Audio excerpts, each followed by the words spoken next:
new eggs, and they'll go to waste if you can't. Maybe dogs eat them too, and it has mature seeds that chickens love very much. We also cut a few feathers off one of their wings. You can feed the chickens for 3 whole days without having to cook anything, such as calcium, magnesium, and phosphorus. As a result, we got such a good harvest. Hi all! Now I will show how to collect food for chickens.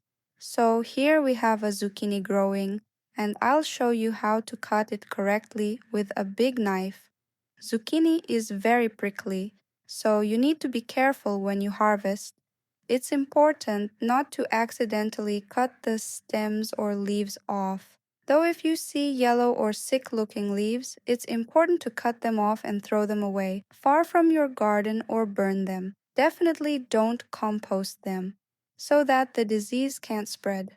We feed the chickens zucchini because we have a lot of chickens, and the grain to feed them is very expensive.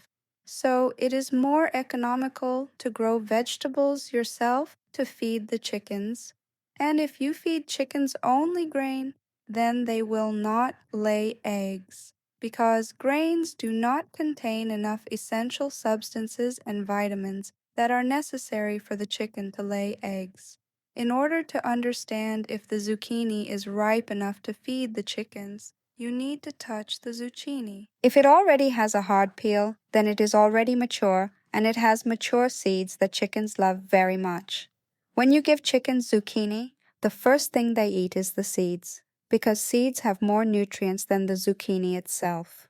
In order for the zucchini to grow healthy and large, we make a bed for zucchini 5 meters long, 1.5 meters wide, and 60 centimeters high. You need to carefully place cow dung on top of each other in layers. It should be dried out manure that you collected over the winter, and it can be mixed with straw. Let the manure stand in the sun until it begins to burn.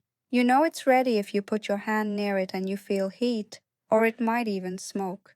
Then take hot dung from the center and put it along the edge of the ridge, thus creating a hole in the center of the pile. Fill up that hole with earth mixed with your oldest manure or compost. Do not use fresh cow manure since it will harm the zucchini. Then you need to wait until the earth heats up from the cow dung and becomes warm. Then you need to place the zucchini seeds at a distance of 70 centimeters from each other. The seeds need to be buried 2 to 3 centimeters into the ground, and immediately pour warm water over it. You need to install iron arches or those made of thick wire and cover them with transparent plastic acrylic film. Under the acrylic, the temperature will be maintained at 35 degrees Celsius. This is done so that the zucchini is warm on top and the cow dung warms it from below. Also, it protects the young fragile plants from the wind. Then you need to water seedlings every morning. From one seed, more than 5 pieces of zucchini grow. When the zucchini plants are very small, they need to be fertilized with chicken manure or a fertilizer called superphosphate. This should be done when the zucchini has 2 leaves. Superphosphate is used to strengthen the roots of zucchini so that it grows very well. Or if you want to fertilize with chicken manure, you need to take 1 kilogram of chicken manure and 10 liters of water, stir it together, and leave it in that bucket for 5 days at any temperature. After standing for 5 days, take 150 milliliters of this solution and mix it with 10 liters of warm water. Then pour 500 milliliters on the ground so it can feed the roots. If you plant a seed in the ground without manure, it may rot from the cold and nothing will grow. It is important to water the zucchini with warm water, and I'll explain how we warm the water later. In general, chickens really love zucchini, and zucchini are quite easy to grow because they grow big, and all you have to do to take care of them is water them at least once every 3 days. But if it has rained, then you cannot water them at all as long as the ground still looks moist. Zucchini can be picked as early as June when they are medium size and not quite ripe. But we usually eat these delicious young zucchini ourselves. At the end of August, they are already becoming mature and large. We have 30 hens, and in order to feed them twice a week for the 3 months from August to October, you need 48 zucchini. To collect 48 zucchini, you need to plant about 16 zucchini seeds. Here we have a huge water storage tank to water the garden. First, you need to fill the tank full of water, preferably in hot weather so that it warms up faster. After 2 days, the water will be warm enough to water the plants in the garden. This is necessary since plants such as cabbage and zucchini must be watered with warm water.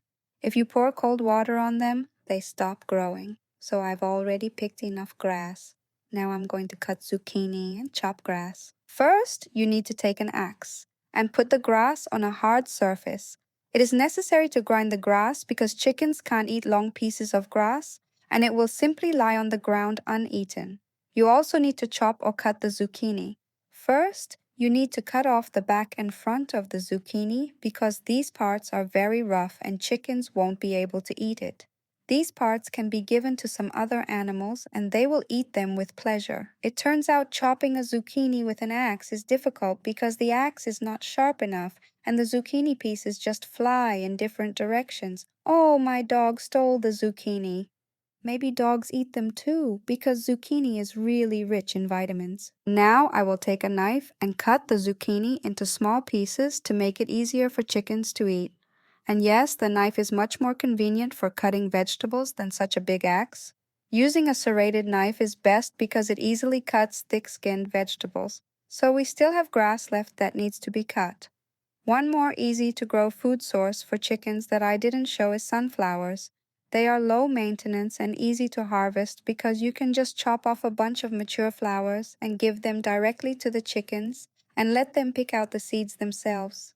You can also store entire seed heads, but be very careful to dry them out completely. The fleshy seed head is much more likely to mold than if you took out all the seeds and stored seeds alone. So check your seed heads often, and if you see mold, quickly take out the seeds before mold spreads to them. But of course we feed the hens with many different vegetables and supplements, including special nutrients for chickens such as crushed seashells, burnt bones, and chalk. Of course, if we let the chickens roam freely in our garden, we wouldn't have to give them so much food, but they sit in a special fence until we harvest.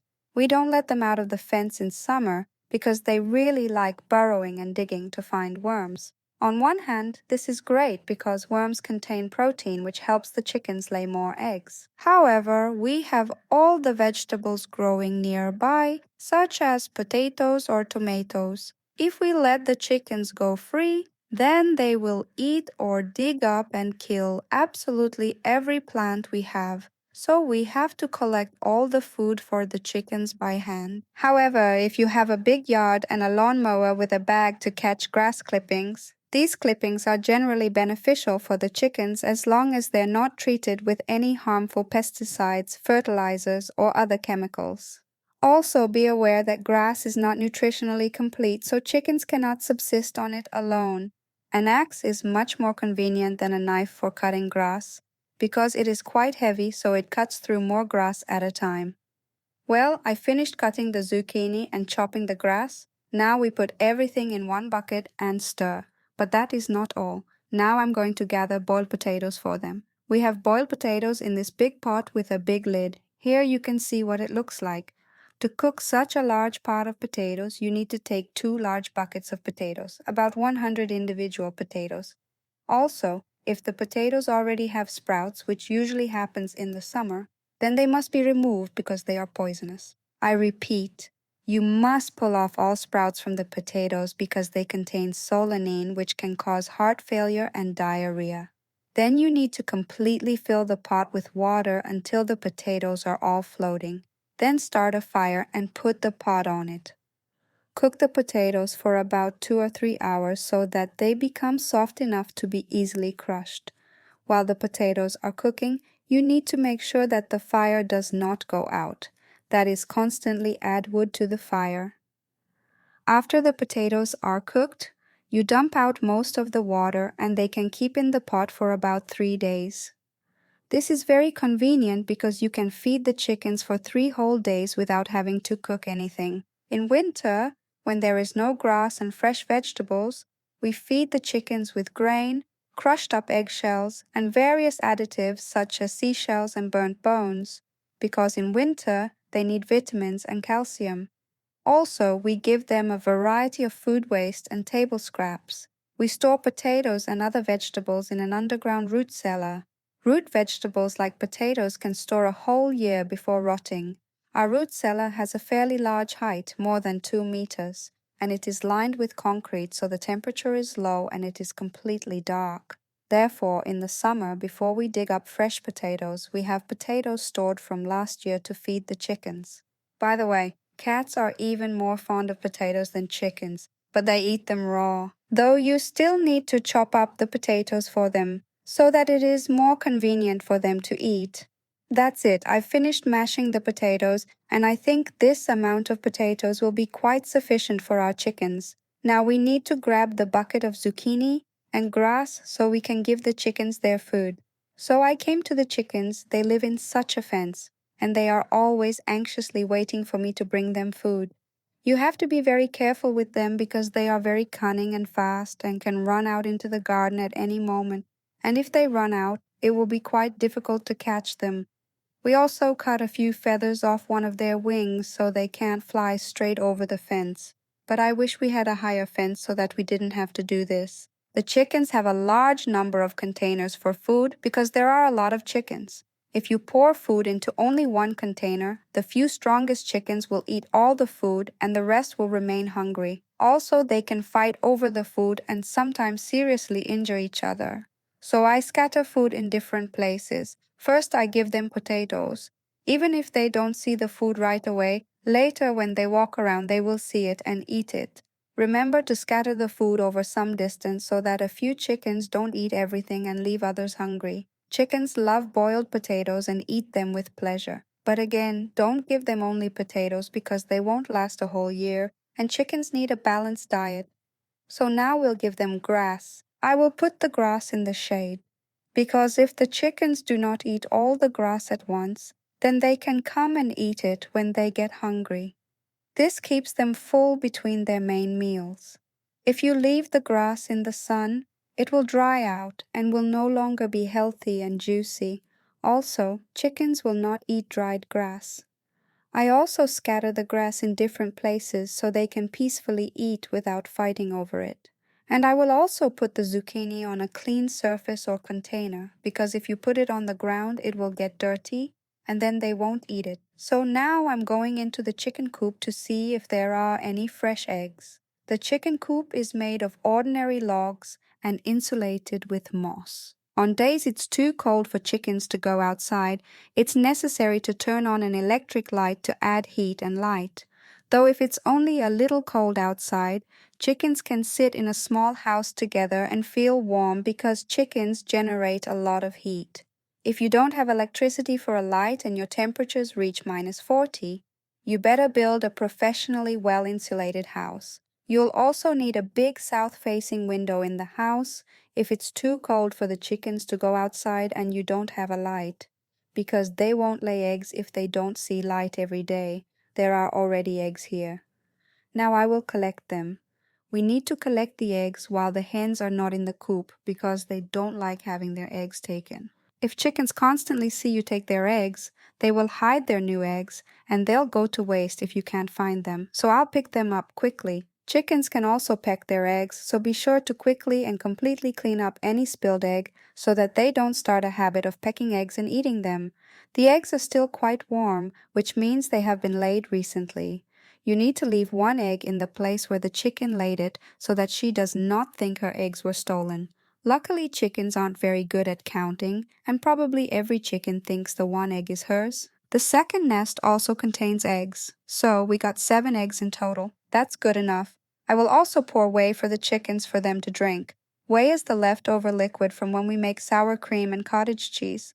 Whey is very useful for chickens because it normalizes their metabolism and is rich in vitamins such as calcium, magnesium, and phosphorus. As a result, we got such a good harvest. Bye-bye.